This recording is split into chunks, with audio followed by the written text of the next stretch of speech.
So let's talk about Boyle's law.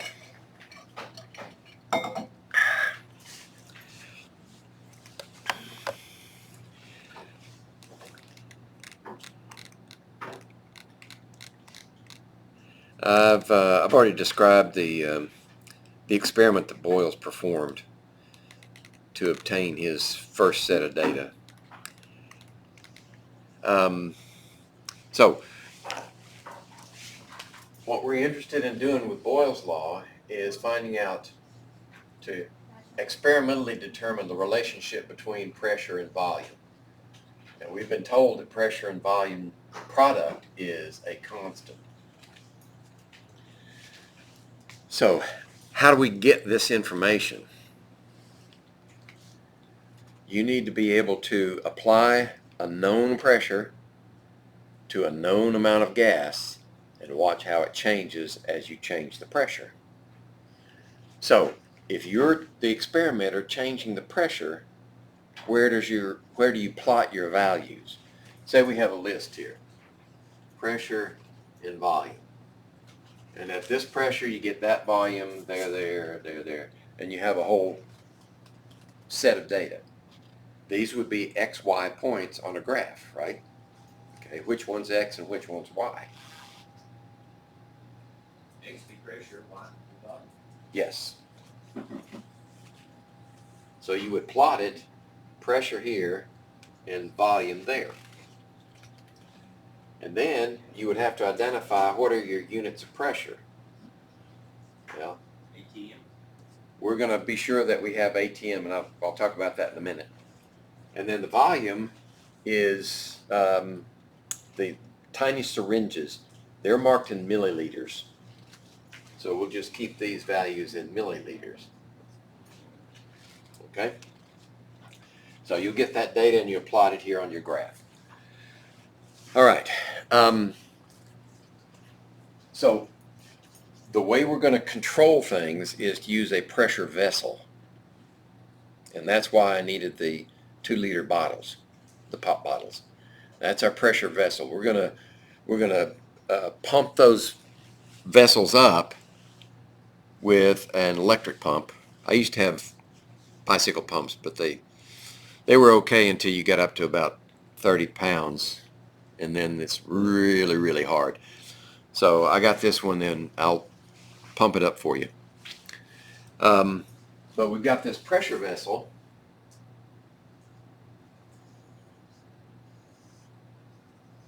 Right there, and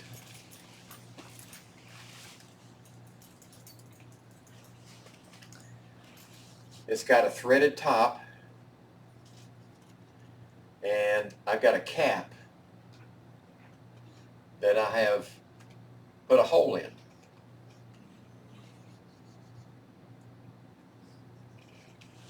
And put a valve, a standard tire valve on it. Okay, so we can seal it off. But inside we want to put that syringe, and I'm not going to draw it at the bottom because it'd be difficult to see. But it's a syringe here, like, and it has a tip, and then it has a plunger.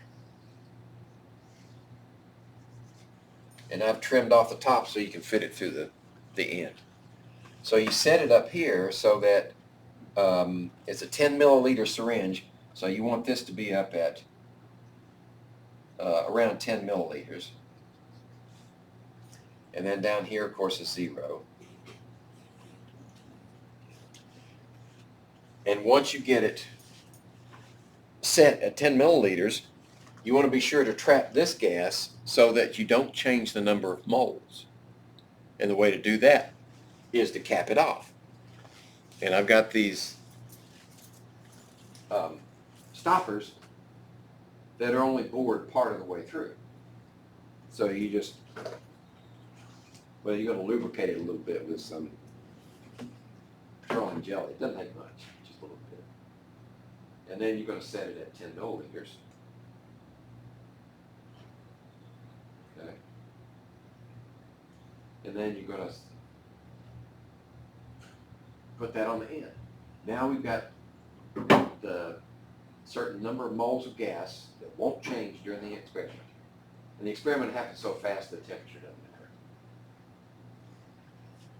Okay, then when you start put it in that vessel and start pumping it up, pressure on it, it's going to push on that plunger and compress the gas. And you can measure the pressure that's in the vessel because it's got a tire valve on it. Okay?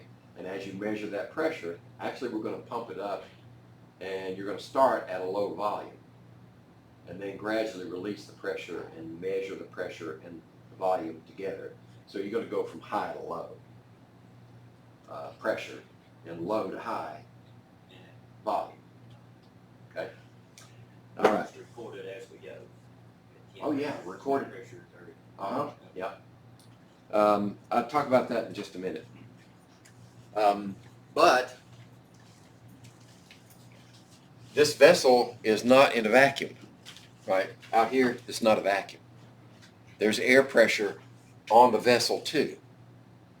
So the total pressure on that amount of gas is the measured pressure, right? The measured pressure and atmospheric pressure, right? So when you get this data set here with measured and volume in milliliters, then we've got an atmospheric or barometric pressure equals some value. And that has to be added to each one of these to give you the total pressure. Okay? And your data set, your table, there are two tables in here, but we're probably only going to do one experiment. All right, let's go down. There it is. There's your first one. Gauge pressure. So this would be the gauge pressure, and it's going to be in PSI. PSIG means gauge, pounds per square inch gauge. Then you're going to have milliliters. So you're going to collect the data on those first two columns. The total pressure, you can't add the barometric pressure because it's going to be in millimeters of mercury. And PSI is going to be the gauge pressure. So you can't add apples and oranges. You got to convert both of them to atmospheres. So you would take this one and convert it to atmospheres, and this one is barometric in millimeters of mercury, and you convert that to atmospheres. Once they're in the same units, then you can add this one to each one of these to get your total. Okay? And that list of total is this one. That's what you plot against the volume. This one and that one. You got to have the total pressure before you can get a valid curve. Okay? While we're on the table, we're going to do some other stuff with the data too. Once you got that data, then you will take this one and calculate the inverse. So the units here will be milliliters to the -1. Now, do you remember why we did that? We talked about that when we had that very first exercise in graphing. If this is the right, if that's Boyle's law, and you plot these against each other, they're inversely proportional. Right? So they're going to produce a line with a negative slope. Now, it may not be straight, could be curved. Well, if we divide both sides by volume, then we get K times 1 over V. Right? That's the same thing. So this would be pressure equals K times 1 over V. Y equals mx plus b. That's a straight line. And it's a positive straight line. Now b is not in the equation because it's equal to 0. That means if we plot 1 over v, then that line's going to go through the origin, because that's what B means. It's the y-intercept is the origin. And you're going to have a straight line. So you'll plot both of those. You'll plot the raw data, volume pressure, and 1/V pressure. That's why you have more than one sheet of graph paper. Now, does everybody remember when you plot the data, what do you need on your graph? What's the rule for graphs? They must stand alone. That means you need a title, you need labeled axes. What's the variable? What are the units of measure? You have to have your tick marks. Identify what their values are. Use the old Try to use as much of the paper as you can. And it depends on whether which one's the largest range, right? If volume's the largest range, then you're going to have portrait. If pressure's the largest range, you're going to turn it on its side and make it landscape. Okay? And then after you plot your points, you want to draw a best fit curve. Now this one is going to be easy. It's a straight line. But the pressure times volume equals K is probably going to be a curve. So you get as close as you can drawing it. Okay, now the rest of that graph, pressure times volume. Atmosphere and milliliters would be the units because pressure is in atmosphere, volume's in milliliters, so the unit of measure is atmosphere milliliters. Which values do we multiply to get pressure times volume for each one of those? Total pressure and volume in milliliters. That will give you values in that column. So you add all those up. I mean, you calculate all of those values. Okay? Then you come down here to the bottom, and P times V with a bar over it is statistical symbol for average. You take the average of those pressure times volumes. Okay? So you get a value. It ought to be somewhere in the middle of each of those pressure times volume values because you're taking an average. Then you take that average and you subtract it from each one of the pressure times volume values over here on the right. Okay? That same average value, subtract it from each of your pressure times volume, and that gives you a deviation from the average. Now notice you also have vertical bars on the outsides. Anybody know what that means?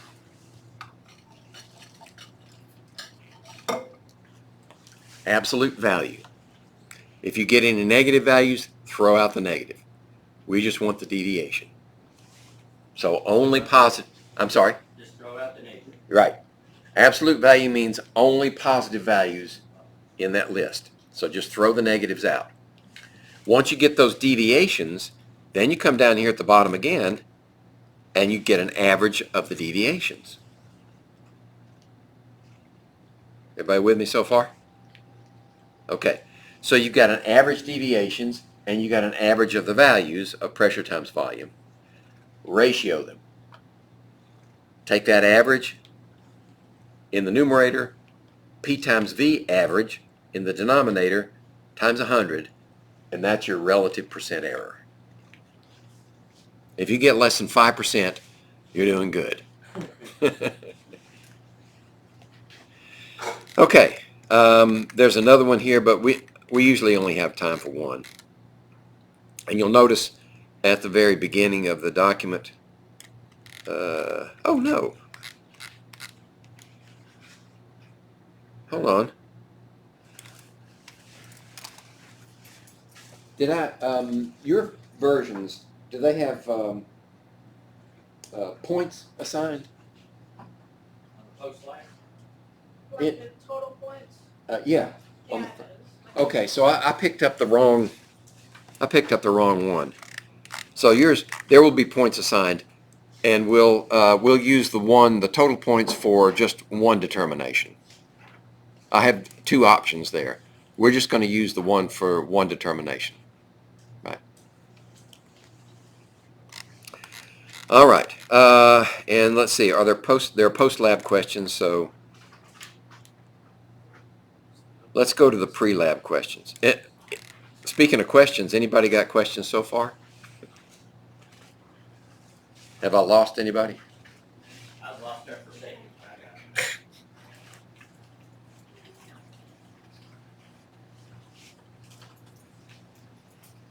it. All right.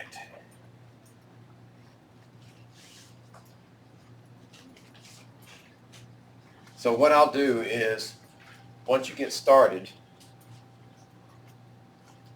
I'll pull up my the barometer in my phone and put the barometric pressure up here on the board that you can write on your chart. You'll need that pressure to do your calculations. All right, pre-lab questions.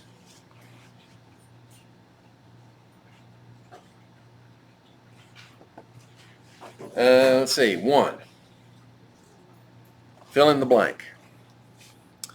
According to our modern understanding of gas laws, there are 4 measurable properties. We've mentioned those before: pressure, volume, temperature, and moles.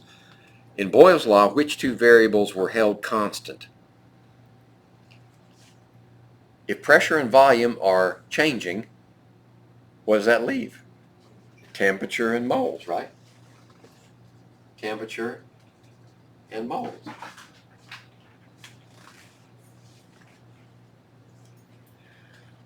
How about number 2? Fill in the blanks to summarize the relationship among the properties of Boyle's experiment.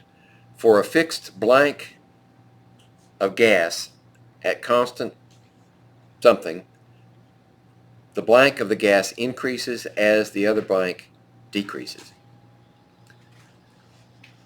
For a fixed number of moles, I would say the first one, for a fixed number of moles at constant temperature, The amount. the blank of a gas increases as the other. So you could do it either increases, the pressure increases as the volume of its container decreases. Pressure increases as volume decreases. Yeah. You don't have a copy? They're right up here.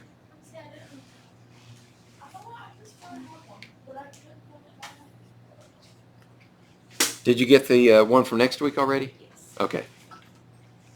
Is it this one? Yes. Yeah, that's Boyle's law. You got it already? Yeah. I don't know where I'm looking for that. Sorry.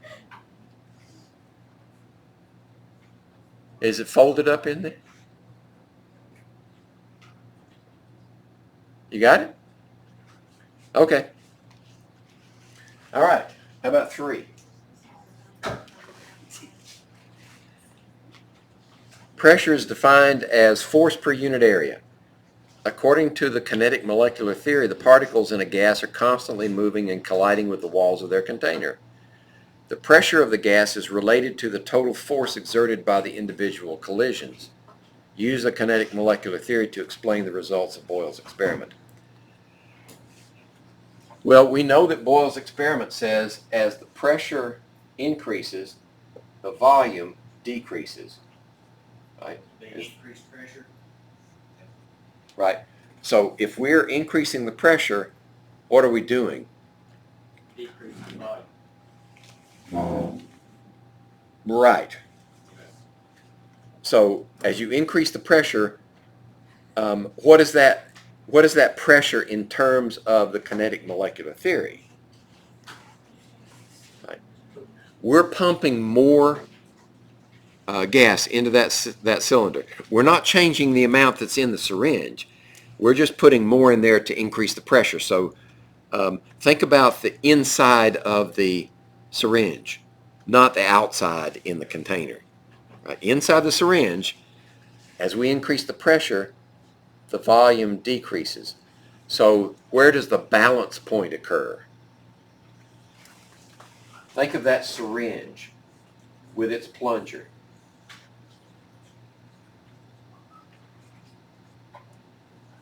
Right? The balance point occurs when we've increased the pressure here and it's fighting back with the same amount of pressure, right? So how does it create more pressure? Those individual molecules in there are doing what? Squeezing or squeezing down. They're bouncing off the walls, right? So when they bounce off of these walls, nothing happens because nothing's pushing against them there, except atmospheric, of course. But if we increase the pressure, then as you decrease their volume, you've increased the frequency of collisions. Right? You've got the same number of moles, Other particles. right, Okay. squeezed into a smaller volume, you're going to have more frequent impacts on the surface. That increases the force and the pressure. And when you're going to see as you release the pressure that this syringe moves out because it's finding the balance point between the new pressure and the internal pressure. And that's all due to the movement of those molecules, the kinetic energy of these individual molecules combined to produce that pressure, that force on the piston. You have to put that in your own words. Okay. Okay, number 4. Let's see, let's make some room here.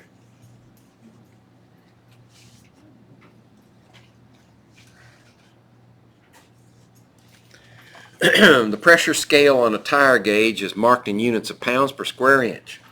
Okay? PSI, pounds per square inch. The scale starts at 0 when the gauge is exposed to the surrounding air. Okay? This means that the total pressure is equal to the gauge pressure plus the pressure of the surrounding air. All right, so the total pressure is going to be whatever the gauge pressure is. So 82 plus 14.7. Gauge pressure plus atmospheric.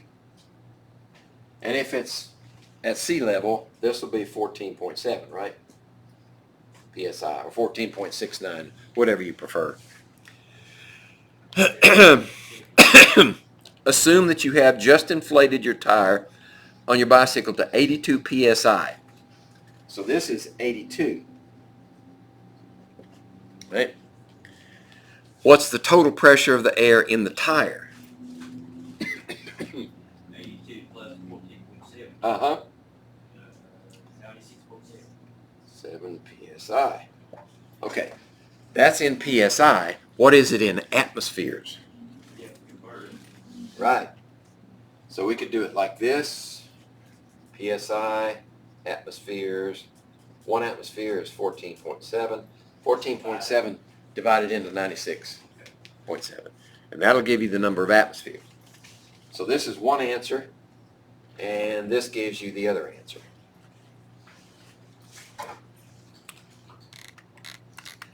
And that's it for the pre-lab questions.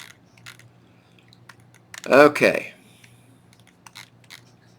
So what are our safety concerns? What? Oh, I'm sorry. Load herself up. Yeah. Your pressure vessel could explode. Wow. But it's never happened when I use a fresh bottle. These things are rated for 100 PSI. You got in there. I got about 1,000. You, Huh? about 1,000 in. See. I don't think my pump goes that high. So we're safe up to 60 PSI if we only use it a couple of times. My experience in the past is if you reuse it more than 2 or 3 times, it starts to stress the bottle. And it usually stresses right around here. Probably the I weakest figured part be of on all. the, Weakest part, yeah. I figured So- be on the straight. Huh? I figured be on the platform. Figure. Actually, it's right here. Wow. And the only reason I know that is because I had one blow up on a student. That was when I was reusing them. But now, once we get through the experiment, I'm going to cut them up and throw them away. So we don't reuse them. We probably got, what, 3 groups worth? Okay. So you can all use a clear bottle. I got this one to be harder to see. So we got 3 groups. And I've got this electronic tire gauge. Does everybody know how to use a tire gauge? Okay. You need to, when you measure the pressure, you need to stabilize this part of the gauge, the nipple. Hold it good, like that. Let the bottle dangle. And then this has to be perpendicular, perfectly like that. Can't go off like this or like that. Got to be perfect, perpendicular. And then you push it, and you should hear just a little. Hear any more than that, you're not lined up properly. Okay. Now, once we get the bottle pressurized, and this syringe is way down here, right, should you release some pressure first or measure the volume first? Measure the volume. Check the pressure first. Right. So you're going to have it pressurized, and you're going to measure it first without releasing it after you get it pressurized. That's your height pressure. Right. And once you check the pressure and you hear that little you've lost some air. Right. So you may see the plunger move just slightly. So that's why you want to measure the pressure first, then check the volume. Because the pressure and the volume need to be correlated. If you measure the volume first and then check the pressure, the volume is going to move. Right. So measure the pressure first, then the volume. And once you get those 2 points, then go to the next one by releasing some pressure. Just use something, maybe a pin, just push that valve. You know how you did it to your neighbor's tires when they irritated you, right? So you release pressure until you see this thing move some. And then repeat. And you just keep doing that until this thing won't give you a measurement. It has its limits, its lower limits. Right? It has different measurements. PSI is obvious on the dial. If you click this several times, you go through bar, kilopascals, kilograms per square centimeter, and back around to PSI. We want to do it PSI. That's the most convenient. So, so once you get to the point where it won't measure anymore, then you unscrew the cap and be sure it's at atmospheric pressure. Right. And then check the volume again. And that's your last one. That's 0 gauge pressure volume. Now, there is some pressure on it at that time, right? It's atmospheric. So 0 plus the barometric pressure will be your last measure. Okay. One other thing. These syringes, after they've lubricated, they move better than any syringes I've used before. The first time I tried this, I had the hospital syringes with those big black plungers in there, right? And they just wouldn't move. So I found these guys that are used to feed rescue animals, right? Give them that dose of food with a very tiny gasket. So with a little bit of lubrication, then they should move okay. But even these will stick occasionally. So what I do is, after you've measured the pressure and you want to check the volume, right? Got your cap on it. Give it a shake. Agitate it so it'll settle. And then read your volume. Okay. All right. Well, these won't need caps because we got. Now, these are supposed to be good valves, but if you if you hear anything coming from them, that doesn't mean you have to stop the experiment. It just means you have to be quick and careful. And let me know which one it is so I can retire it. Okay, any questions? We've got 4 of these pressure gauges, so we should be able to find 3 that work. If we find only 2 that work, then our other option is to go to the old style tire gauges. And those are also in the method, but I don't use them unless we have to. They're backup.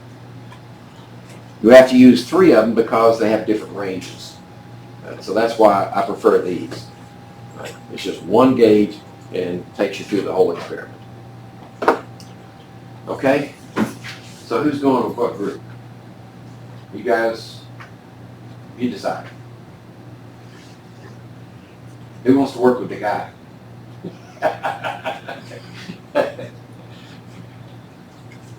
It's unusual. We've gone several weeks with only double X chromosomes in here, except for your instructor. Okay, you got those 3? So you 3 are going to go together? And the sisters. Okay. All right, so when you get set up, right, just come to me and I'll pump it up for you.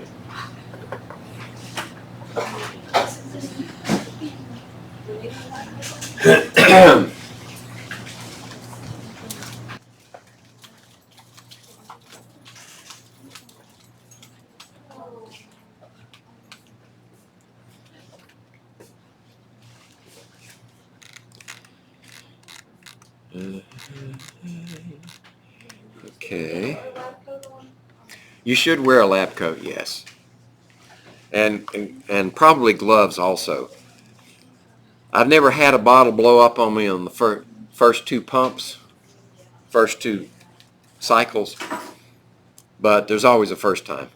And gloves will, eye protection, lab coat, and gloves will be an extra layer between you and the exploding vessel.